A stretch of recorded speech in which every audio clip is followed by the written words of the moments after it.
नमस्कार विद्यार्थी मित्रांनो, एक महत्त्वाची बातमी आहे. रेल्वे भरतीच्या ग्रुप डी च्या जवळपास 58,242 पदांसाठीची जाहिरात येणार आहे.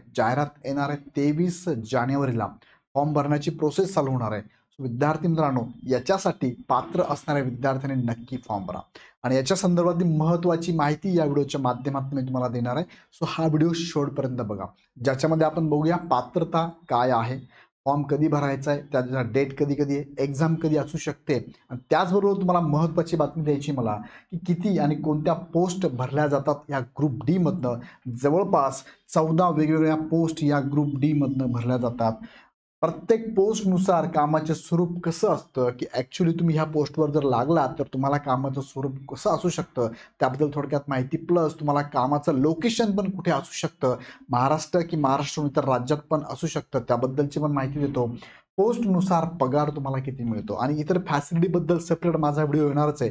सो अशाच प्रकारचे व्हिडिओ बघण्यासाठी हा चॅनल सबस्क्राईब करा, कारण पुढचा व्हिडिओ तुम्हाला सर्वात चांगली पोस्ट कोणती आहे, मुलींसाठी सर्वात चांगली पोस्ट कोणती आहे, त्यानंतर या एक्झामसाठी अभ्यास कसा करायचा आहे, बुक लिस्ट कशी असावी, तुमचं प्रमोशन कसं होतं, ह्या सगळ्यांची इत्थंभूत माहिती जर तुम्हाला पाहिजे असेल, प्रत्येक पोस्टबद्दल सुद्धा सेपरेट विशेष माहिती मी तुम्हाला देणार आहे आणि याचा अभ्यास करण्यासंदर्भातल्या छोट्या ट्रिक पण मी तुम्हाला देणार आहे. त्यासाठी हा चॅनल लगेच सबस्क्राईब करून ठेवा, जेणेकरून प्रत्येक गोष्टीची अपडेट तुमच्यापर्यंत पोहोचेल आणि बेल आयकॉन क्लिक करायला विसरू नका. चला वन बाय वन जाऊया. बिफोर दॅट, इग्नाइट अकॅडमीकडनं तुम्हाला लाईव्ह प्लस रेकॉर्डेड स्वरूपाची बॅच आम्ही अनाऊन्स केलेली आहे. ही बॅच तुमची चालू होते 27 जानेवारीपासून, फार कमी कालावधी आहे आणि तुमचे फॉर्म भरायला सुरुवात होते 23 जानेवारीपासून. सो 27 जानेवारीची बॅच लाईव्ह प्लस रेकॉर्डेड आहे. ह्या बॅचमध्ये संपूर्ण लेक्चरचे व्हिडिओ अभ्यासक्रमानुसार आहे, सर्वोत्तम फॅकल्टी आम्ही तुम्हाला देतोय. प्रत्येक फॅकल्टीने प्रॉपर याचा अभ्यास केला, प्रिव्हियस इयर क्वेश्चन पेपर बघितलेले आहे. क्वेश्चन पेपरमध्ये त्या विषयाचे कोणते घटक विचारले जातात, टीसीएस तुमची एक्झाम घेत असते, ऑनलाईन एक्झाम आहे, साधी आणि सोपी शिकवण्याची पद्धत असणार आहे, अनलिमिटेड व्ह्यू आहे, PDF PPT स्वरूपात तुम्हाला नोट्स आहे आणि PDF स्वरूपात सुद्धा तुम्हाला नोट्स अवेलेबल करून दिले जाणार आहे. अभ्यासक्रमानुसार टेस्ट सिरीज असणार आहे. यामध्ये तुम्हाला किरण पाटील सर, स्वतः मी, Sagar Hange sir, Amol Gadekar sir, Yogesh Bobde sir, Pratik Bhat sir तुम्हाला मार्गदर्शन करणार आहे. पहिल्या विद्यार्थ्यांना डिस्काउंट आहे, पहिल्या 500 विद्यार्थ्यांना ही बॅच फक्त 999 प्लस GST मध्ये अवेलेबल आहे. तशी बॅचची फी 1499, पण आता लगेच तुम्ही जर ॲडमिशन घेतलं तर 999 प्लस GST मध्ये बॅच अवेलेबल आहे. लाईव्ह रेकॉर्ड आहे. सो लगेच इग्नाइट अकॅडमीचं हे ॲप डाउनलोड करायचं आहे, डायरेक्ट परचेस करायचं. अडचण असेल तर खाली नंबर दिले, त्या नंबरला कॉल करायचं. बघा, वन बाय वन आपण बघूया. वन बाय वन आपण तुम्हाला सांगतो मी. पात्रता आणि फी काय आहे ह्या एक्झामसाठी. तर पात्रता काय, जनरली तुमची पात्रता आहे 10वी किंवा कोणी ITI केलं असेल, ITIचे विद्यार्थी पण चालतात, पण कोणताही विद्यार्थी, जसं 10वी झालंय, 12वी झालंय, ग्रॅज्युएशन झालंय, तो विद्यार्थी इथे फॉर्म भरू शकतो. 10वी नसेल, तुमचं ITI झालं असेल तरी फॉर्म भरू शकता, काळजी करू नका. मात्र दुसरी जी अट आहे त्यामध्ये आहे वयाची अट. वयाची अट तुम्हाला बघा, 1 जुलै 2025 पर्यंत तुमचं ओपनचं वय 18 ते 36 असावं लागतं. OBC असाल तर 18 ते 39 असावं लागतं आणि SC ST असाल तर 18 ते 41 पर्यंत तुमचं वय काउंट केलं जाणार आहे. सो त्या हिशोबाने तुम्ही जर बसत असाल नक्की फॉर्म भरायचा आणि आता लगेच तयारी करायची, कारण भरपूर विद्यार्थी जवळपास तयारीला लागलेले आहे. आणि अजून एक महत्त्वाची बातमी तुम्हाला सांगतो, ह्या जागा आत्ता तुम्हाला जरी 52-58 हजार दिसतात, पण ह्या जागा 1 लाखापर्यंत जाणार आहे, जातील. पाठीमागचा अनुभव सांगतो की जागा वाढतात. सो 1 लाखापर्यंत जागा भरल्या जातील. सो लगेच फॉर्म भरायची. एक्झामची फी तुम्हाला 500 रुपये उमेदवारांना, ओपन विद्यार्थ्यांना आहे, बाकी विद्यार्थ्यांना मात्र 250 पर्यंत आहे. ओपन आणि OBC यांना 500 रुपये आहे आणि ते सोडले तर SC ST EBC महिला असेल त्यांना 250 रुपयापर्यंत इथे फी असणार आहे. आता महत्त्वाच्या तारखा काय, जाहिरात आलेली आहे, 28 डिसेंबरला जाहिरात आली आहे, पण फॉर्म भरण्याची तारीख आहे 23 जानेवारीपासून, लास्ट डेट आहे 22 फेब्रुवारीपर्यंत. 1 महिना तुम्हाला फॉर्म भरायला वेळ दिला जातो. परीक्षेची तारीख मात्र कळवली नाही आहे. साधारणतः तुम्हाला 4 महिन्यानंतर, म्हणजे तुम्ही असं समजा मार्च एप्रिल मे जून मध्ये तुमची एक्झाम किंवा जून जुलै मध्ये तुमची एक्झाम होण्याचे चान्सेस असणार आहे. सो तयारी करायला पुष्कळ वेळ आहे आपल्याकडे, 4 महिने वेळ आहे. अजिबात हलगर्जीपणा करायचे, लगेच कामाला लागायचे. भरपूर विद्यार्थी ऑलरेडी कामाला लागलेले आहेत. पाठीमागची एक बॅच आमची होती, त्या बॅचमधले विद्यार्थी आमच्याकडे ऑलरेडी आहेत. आता सेकंड बॅच आपण ही लॉन्च केली. सो लगेच ह्या बॅचमध्ये ॲडमिशन करा, कारण वेळ तुमच्याकडे 4 महिन्यांचा आहे. 4 महिन्यात प्रॉपर आपल्याला तयारी करायची आहे. खूप चांगली जाहिरात आहे. आता पुढचे मी जी माहिती तुम्हाला सांगतो ना, प्रॉपर बघा. त्यामध्ये काय बघायचं आपल्याला, पहिले बघायचं आहे कोणती पदे भरली जातात. मग तुमचा प्रश्न असणार आहे, सर कोणत्या पदासाठी मी अप्लाय करू. मग समजून घ्या, कोणती पदं महत्वाची आहे. बघा, 14 एकूण पद आहेत. बघा किती पद आहेत टोटल, 14 पदांसाठी भरती आहे. आता मी तुम्हाला इथे माहिती सांगतोय, पदांची कामं आणि पगार काय असतो. नंतरच्या वेळेस काय सांगाल तुम्हाला अजून इथे पदाची कामं आणि पगार प्लस महत्वाची 5 पदं कोणती ज्यांना पगार जास्त आहे, महत्वाची 5 पदं कोणती ज्यांना वर्कलोड कमी आहे, ते पण मी तुम्हाला सांगतो. लगेच समजून घ्या, शेवटपर्यंत समजून घ्या. तुमचे अजून काही प्रश्न असेल कमेंटमध्ये टाकून ठेवा आणि चॅनल सबस्क्राईब विसरू नका. आता बघूया वन बाय वन. पहिलं पोस्ट आहे बा पॉइंट्समॅन बी म्हणून म्हणतात त्याला. ह्या पॉइंट्समॅनचं डिपार्टमेंट कोणतं आहे, ट्रॅफिकचं डिपार्टमेंट आहे. आणि नंबर ऑफ पोस्ट, आता ह्या पोस्ट ज्या आहेत ना 32,000च्या अगेन्स्ट मी तुम्हाला आता पोस्ट दाखवतोय. नंतर ह्या 25,808 वाढलेल्या आहे, त्याचं फक्त स्ट्रक्चर आलं नाहीये, फक्त 32,000च्या अगेन्स्ट तुम्हाला दाखवतोय. 5,058 पद आहे पॉइंट्समॅन. असिस्टंट ट्रॅक मशीन जे आहे ना इंजिनिअरिंग डिपार्टमेंट आहे, त्याला 799. आता तुम्हाला इथे दिसतं engineering department, mechanical department, electrical department, SND department. हे जरी असेल याला काय मेकॅनिकलचे विद्यार्थी लागत नाही. काम मेकॅनिकल पद्धतीचे, काम इंजिनिअरिंगचं आहे, पण 10वीचा विद्यार्थी चालणार आहे, कारण ग्रुप डी ची पोस्ट आहे. 10वीचा विद्यार्थी चालणार आहे. बघा असिस्टंट ब्रिज इंजिनिअरिंगचा आहे, 301 पोस्ट आहे. ट्रॅक मेंटेनन्स ग्रुप 4 डी मधलंच आहे. इंजिनिअरिंग 19,187 जागा आहे. असिस्टंट पीवे इंजिनिअरिंग 257 जागा. असिस्टंट C&W याचे फुल फॉर्म पुढे मी तुम्हाला सांगतो. मेकॅनिकलचा आहे 2587 जागा आहे. असिस्टंट TRD म्हणजे इलेक्ट्रिकलची जागा आहे 1,381 जागा आहेत. असिस्टंट SNT त्याचा जागा आहे 2012. असिस्टंट लोकोशीड डिझेल मेकॅनिकल 420 जागा आहे. असिस्टंट लोकोशीड इलेक्ट्रिकल डिपार्टमेंट 950 जागा आहे. असिस्टंट ऑपरेशन इलेक्ट्रिकलची डिपार्टमेंटची जागा आहे 744 जागा आहे. असिस्टंट TL आणि AC इलेक्ट्रिकल 1041 जागा आहे. Assistant TL AC workshop electrical 624 जागा आहे. असिस्टंट वर्कशॉप मेकॅनिकल 377 जागा आहे. सो या पद्धतीने ह्या 32,438 आता वाढीव जागा आलेल्या आहेत, त्या ऍड झाल्या. 25,800 टोटल 58,242 जाहिरात आलेली आहे.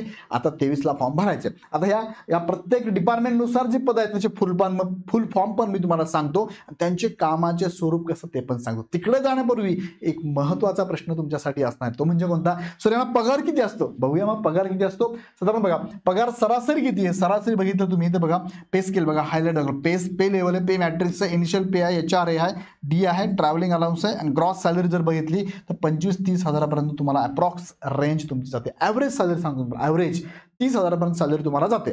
आता हे 30,000 जरी जात असेल तर आता पुढे मी काय सांगतोय, एक सॅलरी तुम्हाला दाखवतो बघा. एक सॅलरी माझ्याकडे आहे, पगार किती आहे ॲव्हरेज बघा. इथे ऑक्टोबर 2024 ची सॅलरी स्लिप आहे माझ्याकडे. डिपार्टमेंट कोणतं आहे? मेडिकल डिपार्टमेंट आहे. आणि पोस्ट कोणती आहे? Hospital assistant. मी तुम्हाला आत्ताच दाखवलं मेडिकलचं डिपार्टमेंट आहे, हॉस्पिटल असिस्टंट बघा इथे तुम्हाला घेऊन जातो. मेडिकलचं डिपार्टमेंट आहे, हॉस्पिटल असिस्टंट म्हणून असतं. यामध्ये आलेलं नसेल ते टोटल 17 पोस्ट अशा आहे, पण हॉस्पिटल असिस्टंटची एक पोस्ट आहे, त्याचं पेमेंट जर आपण बघितलं ग्रुप डी ची पोस्ट आहे, याचं पेमेंट जर आपण बघितलं ऑक्टोबर 2024चं तर ते पेमेंट बघा तुम्हाला ते बघायला मिळतं 40,253 आहे. म्हणजे ते तुम्हाला ड्युटी डेज पण काउंट केले जातात, हॉलिडे पण काउंट केले जातात. तुम्ही एक्स्ट्रा जर नाईट केली असेल नाईटचे पण काउंट केलं जातं. इतर सुविधा पण आहे सेंट्रल गव्हर्नमेंटच्या, त्या कशा असणार आहे पुढच्या व्हिडिओत मी तुम्हाला सांगणार आहे. कोणते कोणते लाभ तुम्हाला मिळतात, सेंट्रल गव्हर्नमेंटच्या सुविधा काय असतात, हॉलिडे किती असतात, एक्स्ट्रा काम केलं तर कसे पैसे मिळतात, तुम्हाला हे सगळं तुम्हाला पुढच्या व्हिडिओत दाखवणार आहे. त्यासाठी काय करा, चॅनल लगेच सबस्क्राईब करून टाका, कारण सगळी माहिती तुम्हाला आमच्या व्हिडिओच्या माध्यमातून प्रॉपर मिळणार आहे. आता दुसरं बघा, मी आता तुम्हाला दाखवते टॉप 5 पोस्ट. कोणत्या? Top 5 post with highest salary आणि त्यांचं वर्क आहे. हायेस्ट सॅलरीनुसार टॉप 5 पोस्ट कोणत्या? त्यातली पहिली बघा असिस्टंट लोकोशीड इलेक्ट्रिकलची आहे ही पोस्ट, आणि याचं हायेस्ट सॅलरी स्ट्रक्चर तुम्हाला साधारणतः 40-45 हजारापर्यंत जाऊ शकतं. म्हणजे मी तुम्हाला असं म्हणतो 35 ते 40 हजारापर्यंत इनिशियल अमाऊंट यामध्ये तुम्हाला मिळते, 35 ते 40 हजार. आणि तुमचं प्रमोशन कसं होतं, प्रमोशन झाल्यानंतर किती सॅलरी मिळते हे पण मी पुढे सांगणार आहे तुम्हाला. ओके. वर्क आहे लोकोमोटिव्ह शेडमधील दुरुस्ती आणि देखभाल कार्यात वरिष्ठ तंत्रज्ञांना मदत करणं. जे डिपार्टमेंट वाईज तुमचं त्या डिपार्टमेंटला जसं तुमचं काय म्हणजे आपण एखादं ट्रेन संदर्भातलं काही बिघाड असेल, ते जर टेक्निकली बिघाड हा जर सुधारत असेल तर त्या टेक्निशियनला तुम्हाला मदत करायची. दुसरं आहे असिस्टंट C&W म्हणजेच काय, कॅरेज आणि वॅगन मेकॅनिकल बघा. कॅरेज आणि वॅगन याचा फुल फॉर्म आहे. कॅरेज आणि वॅगनची सुरक्षा आणि कार्यक्षमता सुनिश्चित करण्यासाठी त्यांची तपासणी आणि देखभाल करणं. जे कॅरेज आणि वॅगन असतं, बोगी असते, त्या बोगीची स्वच्छता ठेवणं, निरीक्षण करणं आणि त्याची देखभाल करणं, तपासणी करणं, कार्यक्षमता व्यवस्थित आहे का हे चेक करणं ही जबाबदारी असते. असिस्टंट डेपोट स्टोअर डिपार्टमेंट आहे. स्टोअर म्हणजे साचवणं, तुमचं रेल्वे संदर्भात जे काय स्टोरिंग असेल, स्टोरिंग करायचं डॉक्युमेंट असेल बघा. रेल्वे साहित्य व्यवस्थापित करणे, स्टॉक रेकॉर्ड ठेवणे आणि सुरळीत पुरवठा साखळी सुनिश्चित करणे. म्हणजे काय काय तुमच्याकडे स्टॉकमध्ये ते रेकॉर्ड ठेवणं, काय दिलं काय घेतलं, इनवर्ड आउटवर्ड असेल, काय मागवायचं असेल तसं रेकॉर्ड तुम्हाला ठेवायचं असतं. असेच डेपो म्हणजे ऑफिशियल जॉब आहे, एका ठिकाणी बसून जॉब असणार आहे. दुसरं ट्रॅक मेंटेनर बघा, सिव्हिलचं वर्क आहे. आता ट्रॅक मेंटेनरला एका ठिकाणी काम आहे का नाही, त्याला बाहेर जावं लागणार आहे. टीएम म्हणतो आपण त्याला, म्हणजे रेल्वे रुळांची दुरुस्ती आणि देखभाल करणे जेणेकरून रेल्वेचे कामकाज सुरळीत चालेल. म्हणजे ऍक्च्युअली तुम्हाला फील्ड वर्क असणार आहे, यासाठी मात्र पेमेंट मात्र जास्त आहे. असिस्टंट पॉइंट्स वन याला सुद्धा ट्रॅफिकचं काम, याला सुद्धा चांगलं पेमेंट आहे. पॉइंट्स आणि सिग्नलच्या ऑपरेशनमध्ये मदत करण्यासाठी जेणेकरून ट्रेनची हालचाल योग्यरित्या करता येईल. म्हणजे ट्रेन बघा, 2 ट्रेन येत असतात, एखादी ट्रेन थांबावं लागते, एखाद्या जाऊ द्यावं लागतं, त्याला सिग्नल द्यावं लागतं, सिग्नल ग्रीन रेड द्यावं लागतं. त्यासाठीचे ते जे काय सिग्नल वगैरे देण्यासंदर्भातले जे काय असल्याची दुरुस्ती करणं, देखभाल राखणं हे काम यांचं असणार आहे. हे 5ही पोस्ट यामध्ये सॅलरी तुम्हाला 35-40 हजारापर्यंत सॅलरी आहे. आणि दुसऱ्या पोस्ट ज्या आहेत त्या top 5 post with less workload, कमी लोड आहे. अशी कोणती पोस्ट आहे, एखाद्याला वाटू शकतं की मला कमी लोडवाली एखादी पोस्ट घेऊन मग नंतर मला पुढचा अभ्यास करायचा आहे, किंवा मला कमी लोड जर भेटला मला आवडेल काम करायला, तर बघा कमी लोडच्या कोणत्या पोस्ट आहे. असिस्टंट डिपोट स्टोअर मधली लो रेंज आहे. बघा रेल्वे साहित्य व्यवस्थापित करणे, ट्रॅक करणे. आता इथे तुम्हाला मी सांगितलं हायेस्ट सॅलरी आहे, पण त्याला काय इथे काय वर्कलोड मात्र कसं आहे, कमी आहे. तुम्हाला ऑफिशियल जॉब आहे, काय आलं काय गेलं काय आणायचं हे रेकॉर्ड करणं, हे रेकॉर्ड ठेवायचं आहे. असिस्टंट वर्कशॉप मेकॅनिकलचं काम आहे, लो टू मॉडरेट आहे, जास्त हार्ड नाही आहे, लो टू मॉडरेट वर्क असणार याचं. रेल्वे उपकरणांची दुरुस्ती करणे, देखभाल करण्यास मदत करा आणि वरिष्ठ तंत्रज्ञांना मदत करणे असणार आहे. असिस्टंट सी&डब्ल्यू म्हणजे काय, त्याला म्हणतो आपण कॅरेज आणि वॅगन, तुम्हाला मी आताच दाखवलंय. मेकॅनिकलचं काम आहे, मॉडरेट लेवलचं आहे. कार्यक्षमता सुनिश्चित करण्यासाठी त्यांना ट्रेनची तपासणी आणि देखभाल करणं काम असतं. हॉस्पिटल अटेंडंट बघा, मी तुम्हाला मगाशी सांगितलं मेडिकलचं काम आहे. हॉस्पिटल अटेंडंट लो, कमी काम आहे, हॉस्पिटलमध्ये काम आहे. सेंट्रल गव्हर्नमेंटचे जे हॉस्पिटल, रेल्वेचे हॉस्पिटल असतात ना, त्या ठिकाणी काम करायचं. ते काय करायचं आहे, वैद्यकीय कर्मचाऱ्यांना मदत करणे, रुग्णांची काळजी घेणे आणि मूलभूत प्रशासकीय कार्य करणे. म्हणजे हॉस्पिटलमध्येच तुम्हाला काम करायचं आहे, डॉक्टरांना मदत करणं असेल, रुग्णांची देखभाल करणं असेल, हे काम तुम्हाला इथे करायचे आहे.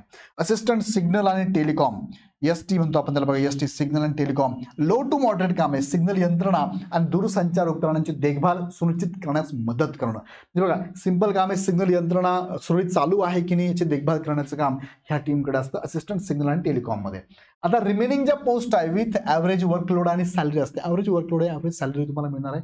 मग त्यामध्ये बघा असिस्टंट ब्रिज इंजिनिअरिंगचं डिपार्टमेंट आहे. रेल्वे प्राधिकरणाच्या अंतर्गत नवीन पूल बांधण्यासाठी मदत करणे, आवश्यक साहित्य उपलब्ध असल्याची खात्री करणे, सामग्री योग्य प्रमाणात आणि गुणवत्तेत असल्याची खात्री करण्याचं काम ह्या टीमला करायचं आहे. असिस्टंट ट्रॅक मशीन, ज्याला आपण इंजिनिअरिंगचं डिपार्टमेंट म्हणतो, वरिष्ठांवर देखरेखीमध्ये मशीन दुरुस्त करण्याची जबाबदारी, ट्रॅक मशीनच्या प्रभावी कार्यासाठी आवश्यक साधने आणि गॅजेट्सची उपलब्धता सुनिश्चित करण्याचं काम यांचं असतं. असिस्टंट वर्क इंजिनिअरिंग डिपार्टमेंट आहे. सर्व प्रकारच्या रेल्वे मालमत्तेच्या उत्पादन विभागात नावनोंदणी केली आहे, जसे की कोचचे उत्पादन, ट्रेनचे प्रत्येक उपकरण, प्लॅटफॉर्म, शेड इत्यादीचे उपकरण यांची नोंद ठेवून तुम्हाला इथे काय करायचं, उत्पादन विभागामध्ये वर्क करायचं. असिस्टंट ऑपरेशन्स इलेक्ट्रिकल डिपार्टमेंट आहे.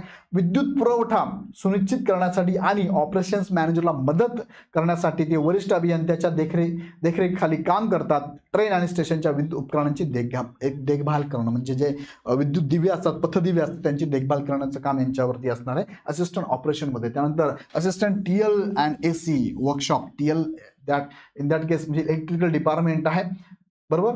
त्यात सहाय्यक टीएल आणि एसी अभियंत्यांना आवश्यक साधने, म्हणजे टीएल म्हणजे ट्रेन लाईट्स म्हणतो आपण आणि एसी अभियंत्यांना आवश्यक साधने आणि गॅजेट्सची उपलब्धता सुनिश्चित करण्यासाठी ते जबाबदार आहेत. या व्यतिरिक्त ते दिवे, बल्ब, पंखे, स्थिरीकरण, इतर सर्व विद्युत उपकरणे, एसी, नलिका आणि एसीच्या तापमान यंत्रणांची देखभाल करतात. बघा ट्रेन असतात, एसी असतात, ट्रेनमध्ये लाईट्स पण असतात. ट्रेन लाईट आणि एसीची देखभाल करण्याचं काम यांच्यावरती असतं. असिस्टंट टीएल आणि एसी, ट्रेन लाईट आणि एसी ते दिलेत बघा. हे इलेक्ट्रिकल डिपार्टमेंट आहे, वर्कशॉपचं आहे. त्यानंतर हे इलेक्ट्रिकल डिपार्टमेंटचं सेम तुम्हाला इथे काम करायचं आहे. ट्रेन लाईट्स आणि एसीची देखरेख करण्यासाठी आणि ट्रेनची इलेक्ट्रिकल उपकरणे आणि कनेक्शन जसे की signal LED, AC controller, power supply आणि स्टॅबिलायझरचे योग्य कार्य सुनिश्चित करण्याचं काम आहे. आणि असिस्टंट TRD म्हणजे ट्रॅक्शन डिस्ट्रीब्युशन इलेक्ट्रिकलचं आहे.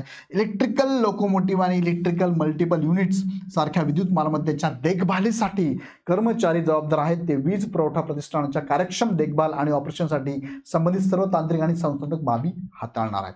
तो अशा प्रकारच्या वेगवेगळ्या 17 तशा पोस्ट आहे. 17 पैकी ह्या ॲडमध्ये आत्तापर्यंत 14 पोस्टच्या वॅकन्सी दाखवलेल्या आहे. अजून त्या वाढणार आहे आणि 1 लाखापर्यंत जाणार आहे. सो विद्यार्थी मित्रांनो, तयारीत राहा. खूप चांगली पोस्ट आहे, चांगली तयारी करायची. आणि ह्या तयारीसाठी इग्नाईट अकॅडमी तुमच्या बरोबर आहे. इग्नाईट अकॅडमीवर आत्तापर्यंत तुम्ही विश्वास ठेवलेला आहे. आता महाराष्ट्रामध्ये नंबर 1 आणि भारतामध्ये सुद्धा नंबर 1च्या दिशेने इग्नाईट अकॅडमी पाऊल टाकते. सो रेल्वे भरतीमध्ये खूप चांगल्या पद्धतीने आपण उतरलेलो आहोत. ह्या रेल्वे भरतीमध्ये ऑलरेडी एक बॅच आपली चालू होती. आता ही सेकंड बॅच आपण चालू केलेली आहे. सो लगेच ह्या बॅचला तुम्हाला जर मार्गदर्शन हवं असेल तर लगेच बॅच जॉईन करा. विश्वास ठेवा, तुम्हाला आमचे पूर्ण फॅकल्टी प्रॉपर गायडन्स करणार आहे. आणि यामध्ये तुम्हाला लक्षात ठेवा की तुम्हाला महाराष्ट्रामध्ये सुद्धा जॉब आहे. आपण सेंट्रल रिक्रुटमेंट म्हणतो किंवा सेंट्रल डिपार्टमेंट म्हणतो, सेंट्रल रेल्वे डिव्हिजन म्हणतो. सेंट्रल रेल्वेची डिव्हिजन आहे जी की मुंबई विभाग आहे. त्या मुंबई विभागात फक्त तुम्हाला काम करायचं आहे. म्हणजे फक्त महाराष्ट्रात सुद्धा तुम्हाला काम मिळेल तुम्हाला. म्हणजे इथे अपॉइंटमेंट होऊ शकते. बाहेरच्या राज्यात जायची पण गरज नाही. तुम्हाला मी पुढे सांगेलच की कुठे फॉर्म भरा, कोणत्या डिपार्टमेंटला, कोणत्या रिजनला फॉर्म भरा, त्या रिजनमध्ये कोणत्या पोस्टसाठी फॉर्म भरा, सगळी माहिती प्रॉपर तुमच्यापर्यंत मी घेऊन येणार आहे. त्यासाठी चॅनल सबस्क्राईब करून ठेवा. आणि ज्यांना गरज वाटते मार्गदर्शनाची त्यांनी लगेच बॅच जॉईन करा. पहिल्या 500 विद्यार्थ्यांना 999 प्लस GST बॅच अवेलेबल आहे. ही एक्झाम तुमची TCS घेणार आहे, ऑनलाईन होणार आहे, 1/3 निगेटिव्ह मार्किंग सिस्टीम असणार आहे. आणि याच्यासाठी पूर्ण एक्झाम मराठीत तुमची घेतली जाणार आहे. तो लँग्वेजनुसार त्या राज्याच्या लँग्वेजनुसार ही एक्झाम होत असते. काळजी करू नका. आणि टू द पॉईंट शिकवण्याची पूर्ण जबाबदारी इग्नाईट अकॅडमी घेतली. कारण TCS IBPS पॅटर्न आता आम्हाला माहिती आहे आणि पूर्ण टीम तुम्हाला इथे शिकवणार आहे. 27 जानेवारीला बॅच चालू होते बघा. पहिल्या 500 विद्यार्थ्यांनाच कमी फी आहे. सो लगेच काय करा, ह्या नंबरला कॉल करा बघा, 88 88 25 61 17. ह्या नंबरला लगेच कॉल करा, लगेच इन्क्वायरी करा, माहिती घ्या. ॲप डाउनलोड करा, ॲप डाउनलोड करून डायरेक्ट बॅच परचेस करा. किंवा तुम्हाला सगळं माहिती असेल तर डायरेक्ट ॲप डाउनलोड करून बॅच परचेस करा. काही शंका असेल तर कमेंटमध्ये टाका. याच्याबद्दल पूर्ण माहिती तुम्हाला आमच्या चॅनलवरतीच बघायला मिळणार आहे. तो लगेच चॅनल सबस्क्राईब करून ठेवा. पुन्हा भेटूया नेक्स्ट व्हिडिओमध्ये. तोपर्यंत धन्यवाद.